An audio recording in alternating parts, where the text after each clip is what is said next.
Welcome to Wines to Find, episode 131. Our wines today are Merisi 2021 Pinot Gris and a 2017 Petite Syrah. Our guest is Merisi's owner and winemaker, Mandy Donovan. Mandy is the winemaker for Cain Vineyard and Winery. She established Merisi as a small batch production winery when she, like many people in the Napa and Sonoma wine regions, got her hands on some extra grapes and thought, why not? Let's give it a try. So we are super excited to welcome Mandy to Wines to Find and try her wines and hear about her story. Right, Sandy? We sure are. We love having winemakers on. We get all the good details. So we're going to dish a little bit here today, Mandy. Sounds great. Thanks for having me. Absolutely. Yep. And I can't wait to jump into these wines. It's always so much fun. I always say that the winemaker's secret batch is really probably, some of the best wines out there, and you don't always know about it. So we like to have these best kept secrets on and talk about them and learn about them. So we're so excited to do that today with you. Great. Let's go ahead and jump right into wine number one. And this is your first wine, isn't it correct, that you started your brand with? This was the very first one, yeah, Pinot Gris. I was out shopping for Cabernet. Most of my day job and the history of my career is usually with Cabernet and then some Chardonnay. And I was supposed to be out shopping for Cabernet for a client of mine. And he said, while I was out there, he's like, I've got some Pinot Gris still for sale. Are you interested? And I was like, sure, why not? Mm-hmm. And I was thinking, well, what am I doing here looking at Pinot Gris? I know he does, my client doesn't want it, but I didn't say no. And 10 years later, you're still shopping for Pinot Gris. That's right. It's like when you do the improv people, you never say no. It's yes and. Yeah, right, exactly. Well, let's go ahead and look at this. We're going to go try to get some light on here so that people can see. Right now we have blue, but we're going to change it to trauma, so that you can see the actual color. It is a little bit paler looking than that color here. But it still has some lemon yellow to it right now. This is a 2021 Pinot Gris. On the nose, it's very bright, very, very bright, very highly acidic, I can tell. Mm-hmm. Also, seems to have pear and apple. What else are we smelling here, Mandy?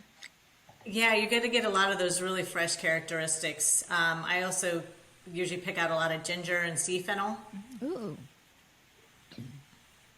Maybe some lime. I can get citrus for sure. I've never had sea phenol. That's a new term for me. What is sea phenol like? Well, sea phenol, it's kind of a little bit more like a mineral version of, like a fennel bulb is like the way I would describe it. So I've seen fennel, so this is just a different variety of fennel? Yeah, it's like a softer version is, I guess, the way I would describe it, yeah. All right, well, we're going to taste it. Yeah. Oh, I was going to cheers. Cheers. Cheers. Thank you, Mandy. Thank you. Yeah, and congratulations on your new studio, by the way. Thank you. Ooh, good, nice, light, fresh, and it tingles. But did it go through malolactic fermentation or anything? It did, and you probably would not be able to pick that out. And I do it intentionally in a way so that you don't pick it out. I just do it for more internal stability, I guess you would say. I don't really like to add a lot to my wines. I heard you're a very minimal interventionist. Yeah, so the whole thing and every the way you're describing it, I love to hear because I'm very less is more, and that's kind of like very simple label, kind of very distinct bottle so that this is going to be a little bit different. The lighter color, the fresher characteristics really describe kind of the hands-off approach. I pick early for that freshness, that acidity. Mm-hmm. And I do malolactic fermentation so that way I don't have to add anything, at the finish to worry if it's going to, change in bottle. So that makes sense. Okay, so it's just for stability. That's it. Yeah. Excellent. And I think because of the natural acidity, and I also age it for 7 months in barrel. So I pick it, I press it, and it goes straight to barrel. And so all the lees from the fermentation and all the sediment and everything that comes from the vineyard is going to stay in the barrel with it. and I stir it regularly. And I think that also adds some softness to it. Definitely, because sometimes Pinot Gris can, to me, just be a little flat. But I'm enjoying this little bit of roundness that I'm getting a lot. But it's still light enough and crisp enough where I can really tell it's bright. Yeah, exactly. Yeah, and right now it's hot out here, so it's good, super chilled, by the pool on a hot day. But that roundness, I think, allows it to stand up for a good meal. Excellent. Well, since you said a meal, what would you recommend pairing with this Pinot Gris? My favorite is raw bar or sushi to go with it. It kind of brings out more of those umami kind of flavors that we were kind of talking about. Okay. But it'll hold up to, fish or chicken.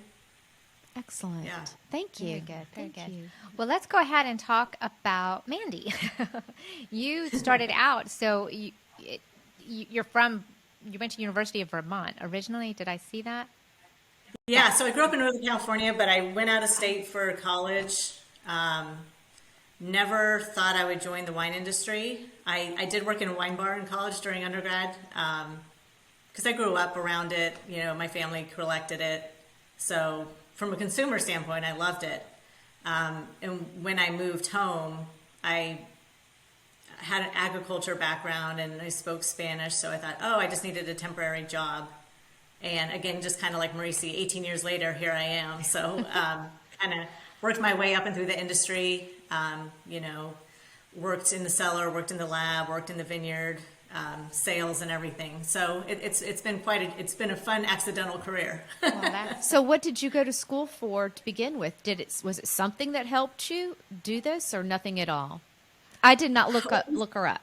So. Yeah, no. So I was a true no. liberal arts. Yeah. Go ahead. I was true liberal arts. So I took a little bit of everything. My majors were psychology and Spanish, but I took biochemistry, I took literature, underwater basket weaving. I took it all. So when I went to go get a job, I thought, with agriculture and Spanish, they'll put me in the vineyard, right? Just temporary job. And the winemaker looked at my resume and she goes, well, you've taken chemistry before, come work in my wine lab. Oh. And I said, well, I don't know anything about wine chemistry. And she said, I don't care. I just need somebody who's comfortable in that environment. So away I went. There you go. Well, then you have to thank her for. Absolutely. We're still in touch. She's still a friend and a colleague. So it's great. That's fun. Very good. Yeah. So then from there, so you came back and you were working in the winery, and then one day you just kind of give us a little bit more about what you did. Did you ever do anything besides in the lab? What was your next steps to kind of get your feet into the wine industry? Yeah, so I got some good advice early on, and they said that you just move around, and the wine industry really encourages you to do that, to move from winery to winery and to learn different techniques, and also to travel, right, and try different regions around the world, and that really gives you exposure to techniques, stylistic differences, growing regions, and just playing with a lot of different varieties of fruit, which is the best experience you can get. So I took that advice and I started in the lab. Went and did the cellar in New Zealand, and then moved back to Napa and continued kind of going back and forth across the production. And I eventually went back to grad school at Davis, got my master's in viticulture and enology, made it official. And then, you work at small places, especially places like Cain, previously at Sky Ranch where I worked before Cain. It's a mom and pop operation, so you really get exposed to a lot of different facets and everything. So you get pulled in on sales, you get to go out on the road a little bit, and it really does expose you to the whole thing. Mm-hmm. And I think it was that experience that kind of gave me the confidence that I knew I could do something like Merisi, right? And because you can make the wine, and then next thing you know, you have to sell it, right? Right. Once you make it, then what do you do with it? What do you do with it? And right, and like, well, where does it go? I need bottles. What's this whole thing going to look like? You know what I mean? And so it kind of gave me, I was like, okay, I can do this. And this will be my opportunity to really kind of pull it all together and put something out there that's exactly, what I want. So it's been a really fun creative outlet too. So since you were talking about that this is one of those things that just kind of happened in from all different areas. Now that you have to sell it, you like that clean, fresh look, and you were saying that about the label. Tell us about the label, and then even the whole packaging, because I noticed you don't have capsules either.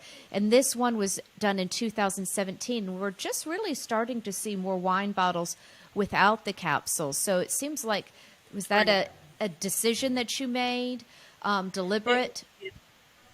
It was. And so, and same with the winemaking. So all of it. I mean, so I've been doing it this way for 10 years with no capsules, minimalist winemaking. So natural fermentations and all the reds. For the reds, no fining, no filtration. I don't add anything into the wine at all, on purpose, right? And it wasn't to make a point, or, I wouldn't call it natural, but just to really reflect what's coming out of the vineyard, right? And, good, clean, healthy wine, right? You take the time to grow your vegetables in the backyard, and I wanted this to really reflect it coming directly to the consumer, fresh as can be. Exactly. And I wanted the label to describe that, right? So they're very minimalist. It's just like, and I wanted to look personal and homemade without tasting homemade. I don't want it to taste like a garage wine, but so just very simple script, kind of here's the name, here's the variety, and obviously, if anyone has any questions at all, I love to talk about it, but some people just, less is more, I think, for when you're reading a label too. I think they can get kind of very complicated. Yeah, for sure. I and love then no capsule. Yeah. And that's becoming more of a hot topic. So these are very lightweight bottles, no capsules. I stopped doing that probably this first or second year. The use of tin and all those rare earth metals, it's, I don't think the consumer needs that anymore. And I don't know how sustainable long-term it is. So, but I do like to use natural cork, but I think the cork does its job, and that's all you need. I do have a question about natural wine versus low intervention, because you made a specific point saying this is not a natural wine, but I don't add anything to it. So what exactly, from a winemaker's perspective, what differentiates it from being labeled a natural wine and just a low intervention wine where you don't add anything to it? Sure, no, that's a great question. I think part of it is I do add a little bit of sulfur at bottling, so that makes it not natural. And that's for stabilization. Stabilization, and it's really a minimal amount. So, and it still follows within the organic ramifications of, because even in organic wine, you're allowed to have up to a certain level. And so mine still follow that. And, it's also that kind of thing where I guess I want to leave myself open. If things go sideways and if I need to add something, I will. So. Okay. So you want to have that tool in your tool belt, and if you go and label absolutely. it as such, you don't have it. Absolutely, because I don't ultimately quality wine, is still the goal, right? And so you want to put something out there, and I think the healthiest approach possible. But if one day I decide to add yeast, I don't think there's anything wrong with that either, right? So. Right. Okay. Well, so let's go back to your story, because you didn't mention some of the heavy hitters that you have done time with. You've been with Heights, Cellars, Nickel and Nickel. And then when you did decide to go to UC Davis, you actually received a scholarship from Antorini, and then you actually won an internship to go to Italy and visit one of their vineyards there. Is that correct? Yeah. Yeah. Yep, so Tindello, which was amazing. And their wines are pretty impressive. So I'm sure that was, you had to have been a sponge soaking up all that opportunity and learning. It was absolutely amazing. And I mean, I tried to stay as long, as I could there, because it's like you really do. You get to see the inside, see it from the inside out and everything, and how and it's, it was a very historical, winery, and the blends that they do, right, where it kind of revolutionized the Italian wine industry. So yeah, it was a great experience. Yeah. Yeah. So, and we talked to a lot of winemakers on the show, and very few have been to New Zealand, Italy, and California. You're hitting some of the heavy hitting winemaking areas in your career. So kudos to you in that. That's impressive. So do we want to go ahead and try wine number 2 before we dig into Sure, Merisi's yeah. story? Merisi's. I'm butchering the name. I bet does that have anything to do with the Italian influence? It is. So yeah, so it's Merisi is Caravaggio, the Italian painter. That's his real name, is Michelangelo di Merisi, right? And see, he's one of my favorite painters, so there's that personal element to it too. But he also had a very distinct style that was different than his peer group, right? You know, that passionate realism, you know, where it's like, it's not all gold and gilded baby Jesuses and everybody looks so cherubic and happy. It was like The real muscles are coming the real muscles are coming out and the dirt on people's feet. And you're like, yeah, that probably is more what that looked like, you know?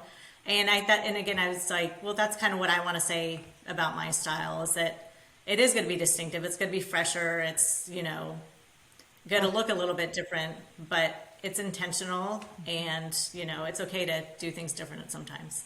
Excellent. Let's go ahead and take a look at this under the white light. We got to... Can we see it? There we go. There it is. It is. There That is it an is.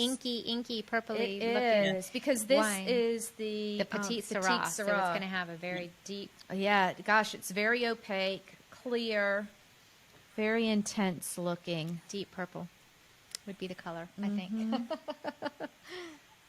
All right. Oh, and it's lovely on the nose. A lot of earth on this is what I'm getting. How about you, Michelle? We probably should have had this out and open for a little bit. I'm going to swirl it around a little bit more. Yeah.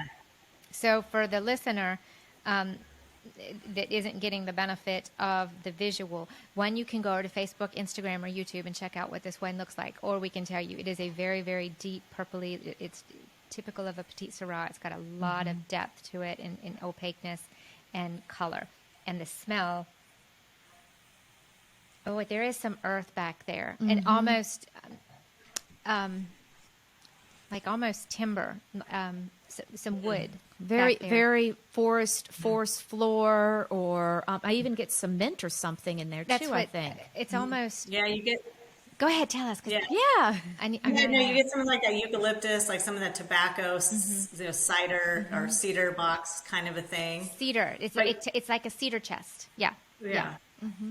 But you also kind of get like that intense fruit, you know, like that raspberry coulis a little bit. I get a lot of And- dark fruit. Yeah. Very nice. Can we taste? Yes, please. Okay.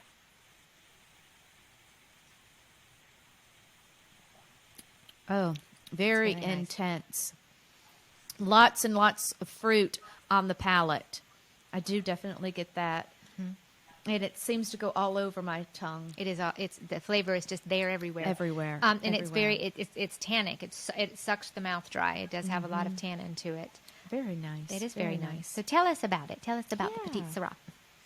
Well, I love Petite Syrah, and I think it's one of the closest things that California has to like a heritage variety, right? Like Zinfandel and Petite Syrah were some of the first, you know, red grapes planted, and they used to. You just don't see it around as much. A lot of it has unfortunately been ripped out and transferred into Cabernet. But I mean, my little soapbox thing is I think people who are drinking young cabs really should be drinking Petite Syrahs, because you get more bang for your buck, right? You get more of that bursting where This was a full burst. We're going to put Yeah. that into our Cabernet Sauvignon. If you like this, try. Yeah, you're right. Yeah. And they age just as well too. I mean, that's the other beauty of Petite Syrah. I mean, they're big, but I think they're approachable young if you want a big full-bodied wine, but they will age for 10 years and up. I saw where you've said that you really wanted to bring back historical grapes. So I guess, is this one of those historical grapes that you're trying to Yeah. bring back? Right. Yeah. And, I think this, yeah. what, historical to California? To California, yeah. Kind of those early grapes that, you know, built the California wine industry maybe before it became readily known. So we're talking, you know, 19th century, early 20th century fruit, things like Petite Syrah, Zinfandel, Chenin Blanc, and everything. And California now is more known for, the big boom, like, in the late 80s, early 90s and everything. And that was, for more cult Cabernets and stuff. But all right, so let me go back. So we're saying Chenin Blanc, Petite Syrah, Zinfandel. Those are some of the historical grapes, because I didn't know that. Yeah. Yeah, and a lot of it, and there's a whole bunch too, right? From all the early, Italian and Portuguese settlers. But those are the three that I think are the most can be relevant today, right? That I think translate into like our modern wine culture. Well, and we actually did an episode on we predicted Chenin Blanc was kind of having a comeback. Yeah.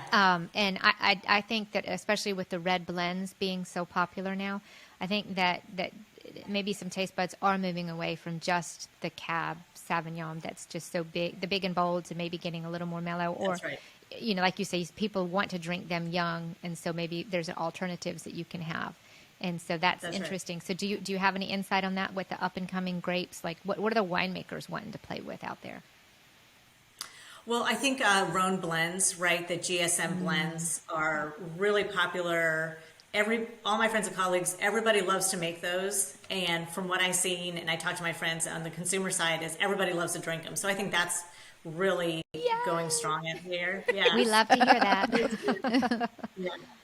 Yeah. And I think, alternative whites, I think, are coming back too. Sauvignon Blanc, I think, is really popular right now. That's not too, that's still pretty mainstream, but I think you do see a lot of things. You see a lot more talking about like Chenin Blanc. You hear other people kind of curious about trying more Semillons or, Albariños and things like that. So I think it's exciting.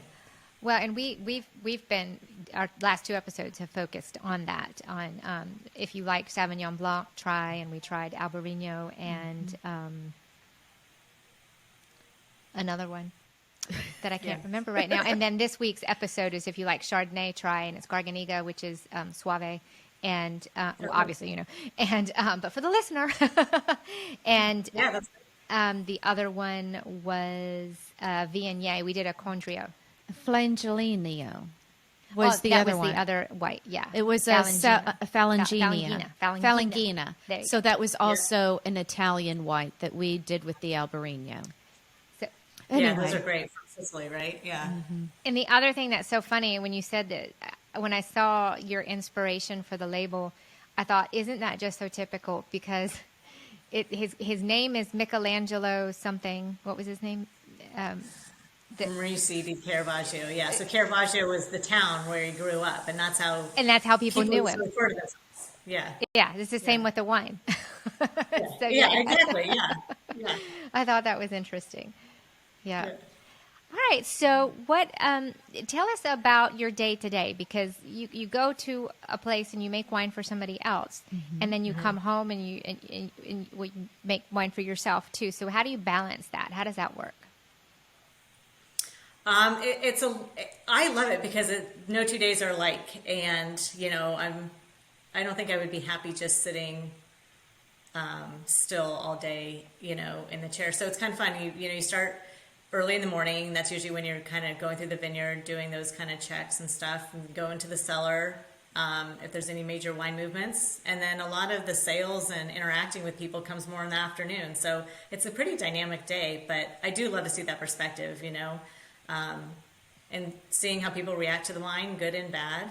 I think it's important. And then, in between, trying to jump. Part of the other thing is having your own brand is, you've got to kind of be your own accountant and bookkeeper. And so that's, Exactly. Yep. And that's where Vinebase comes in. We did source you as a guest from Vinebase, and they are helpful because they're basically, it's a really cool concept. They're becoming the back office operations for small batch winemakers that maybe otherwise, would be stressful to them to do. So they're providing a service and an apparatus for gathering all of that. And that's a huge help to you. Because you have like bundles on your website with a low flat fee. Tell people about that so they can know where to be able to get your wine. Well, yeah, and so the whole bundles are that it's just kind of a fun way to try. I mean, a lot of people don't have a lot of room for storage of their wine, and I think, and sometimes, you know, or you don't want to commit to a wine club necessarily and get something every month or get the same wine from the same person every month. So I think this is a great way for people to go on, learn about a lot of different wines, and pick a bundle. And a lot of times I try to do a variety, like, so I have a white and a red. So like during the holidays, and I think I still have it up, I did the classic bundle. So I actually keep a bunch of I used to do a Cabernet in some of my older vintages of Petit Syrah. I'll hold them back so that I age them, and then you can re-release them, you know, so people can try an aged wine and how the Petit Syrah evolves, and then pair it with a fresh white, right? So it's a fun way to just have your dinner, right? You have a wine to start off with, a wine to finish. So they put together really smart tools like that that have totally been helpful for me, like you said, for like, you know, back of the house kind of stuff. And I also think it makes it really kind of fun and approachable for the consumer. So, I mean, it's been really great. Excellent. And I guess one of the things I want consumers to know, too, is that it's like a $20 flat fee, too, for shipping, which is great because shipping can get so expensive. So I wanted people to know that, too. Yes. No, that's important. I mean, we all are consumers, right? And I don't like to pay shipping fees either. So I feel like that's one thing, if I can offer, then that's... You know. And I also want people to know that you are a very small winery. Last I heard was like 500 cases. Is that accurate?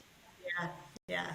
So really small. Yeah. And I do sell direct to consumer through Vinebase. If you live locally, I'm at a handful of different restaurants and bottle shops. But yeah, it's pretty small. Excellent. So, and the one thing that you mentioned when we had our pre-call, and I wanted to go back to, and I'm so curious about it, is you make a Pinot Gris sour. Oh, right. Yes. Yeah. So tell us about that. Well, I'm going to say that it's probably the most unique wine in the world. I know that's a bold statement, but I really think it is because I do not know of any. There was somebody who experimented with it in Australia a couple years ago, but I don't know any other commercial winery making a wine intentionally fermented with Brettanomyces. So I call it a sour wine because the genre doesn't exist. So I'm just like, well, then you make up your own genre, right? So I'm calling it a sour wine because in the beer world, that's what they call it. You know, they barrel age them and ferment it with Brettanomyces, and people love them. But in the wine world, it's totally verboten, right? That's like spoilage, microism, bad. Yeah. And so, and you grow up and in your training, you know, formally and informally, they're like, you know, don't touch it. So, I mean, you know, the human reaction is like, well, now I want to touch it. Now I want to do it. Now I want to do it. Yeah, now I want to try it. Now I want to play with it and do something. Yeah. So I don't do it at any of the facilities where I work. I actually literally do make that wine in my home. I have all the So it won't contaminate other things. Is that why? Yeah.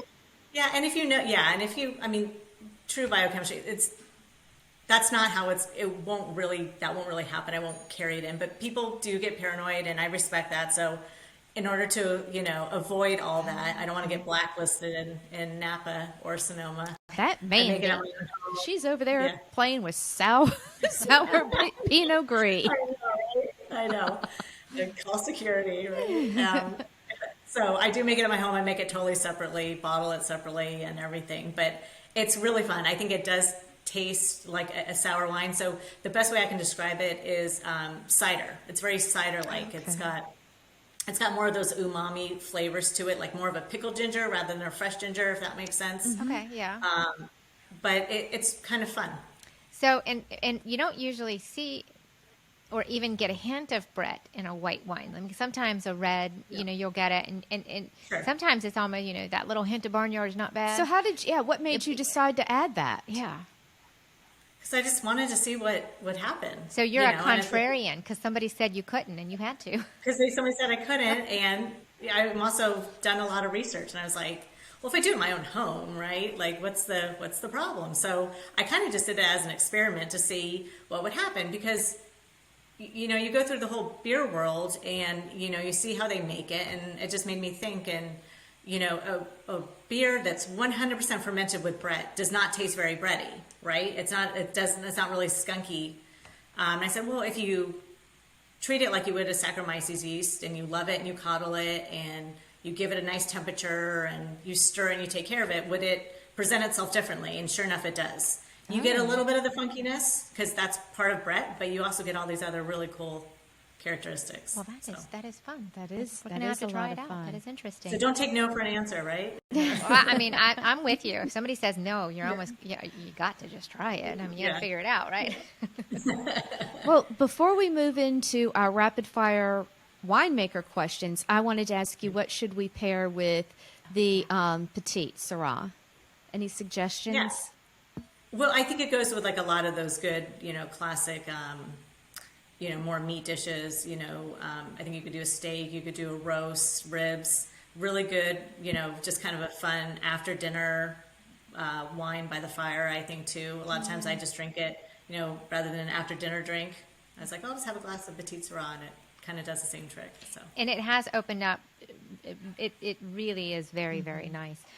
One thing that I saw, and because I started to bring a Petite Syrah to the family barbecue, and we ended up bringing a different one. But I noticed on your notes, which I do love on your website for you, I wanted to say that too, is you mentioned that you don't have a lot on your label, but I do like the way on the website you have very good information, but it's like direct to the point.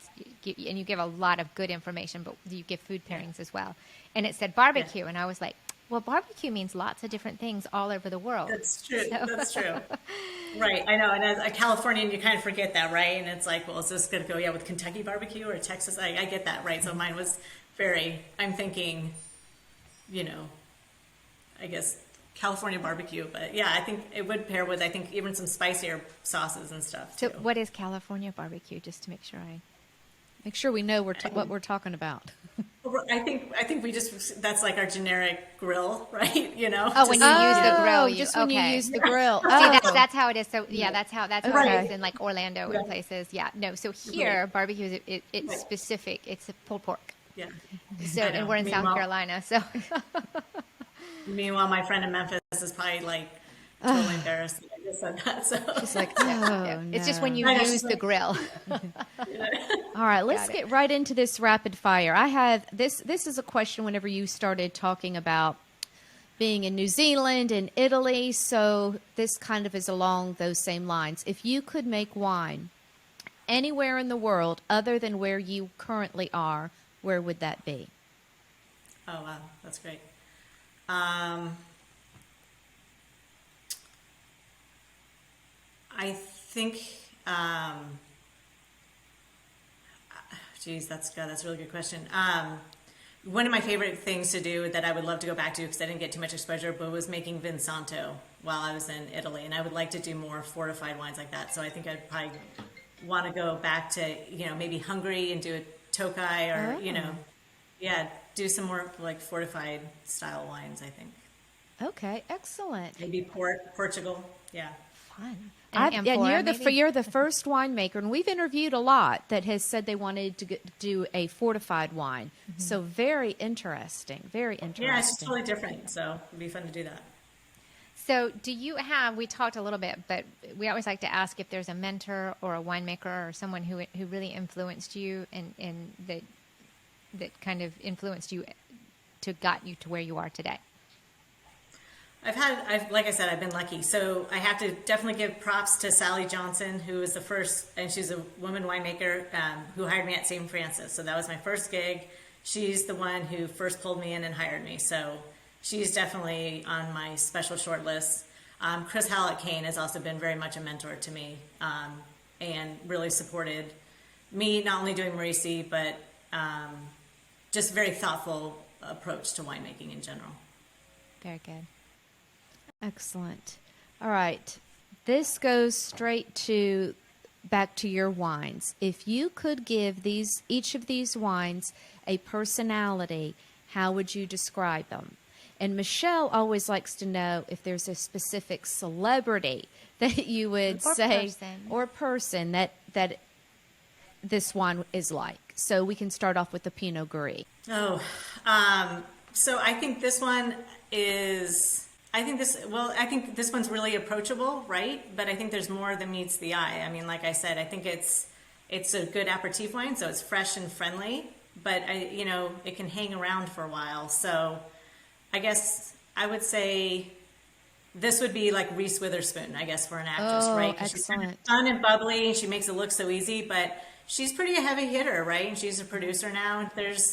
She can hang. I love that. I was thinking Elle Woods, so that we were on the same wavelength on that one. All right. So what about the Petite Syrah? I would put the same thing too, right? I mean, I think Petite Syrah kind of gives, you kind of expect it to be kind of brawny and one-dimensional and like, oh, if you just want a big wine. But again, I think this wine has a little more finesse and reserve and versatility. So I guess I would compare it more to, this would be like more of like an Ed Norton kind of same thing. Like he's done Fight Club, but he's also kind of done some more complicated roles too. Yeah. Sensitive and silent, sensitive, and strong. Not one-dimensional. I love that, and that's definitely that's definitely what I have gathered from your wines. Is they are not one-dimensional at all. Yeah, excellent. Well, it has been such a pleasure having you on, and we said that you can find your website. Is it just tell us your website and your Instagram handle, wherever you want people to be able to find you, connect with you? Yeah, sure. Really simple. Just like labels, MerisiWines.com, and then Instagram at Merisi Wines. So excellent, very good. Well, like we said, it's been a true pleasure. We enjoyed these wines. Thank you so much for sharing them with us. Thank you for having me. So I enjoyed talking to Mandy. Oh, I know. She's, I can tell that if you were actually sitting down with her face to face, she would be a great conversational with the amount of knowledge that she has. It sounds like just from her travels, art, everything, she would definitely be a very interesting person to have a longer discussion with. So I hope this just kind of whet your appetite for her wines. Absolutely. And she didn't even mention she did a stint in the Peace Corps before. Oh, so gosh. She grew up in California, all the way across the United States to go to school, then went to the Peace Corps, and then ended up back in California making wine. So she's well traveled and very well knowledgeable, and it shows. And the wine is very nice. Yeah, let's go ahead and get straight to those ratings. Okay. I have to taste again because now it's been a minute. Also, because it tastes good. It does. For those of you who are new to Wines to Find, we have a very simple rating system by corks, 1 through 5. The first cork is that if you give it a 1, you would find a sink. You did not enjoy it at all. 2 corks is you would go ahead and finish the glass just to be polite. 3 corks is, oh, it was interesting. I'll go ahead and have another glass. 4 corks, it was very interesting. You want to go find another bottle. 5 corks is you enjoyed it so much you would like to go ahead and get a case so that you could keep trying it or giving it as a gift. Yeah. And I enjoyed this Pinot Gris for sure. I'm going to go, I'm going to give it a 5.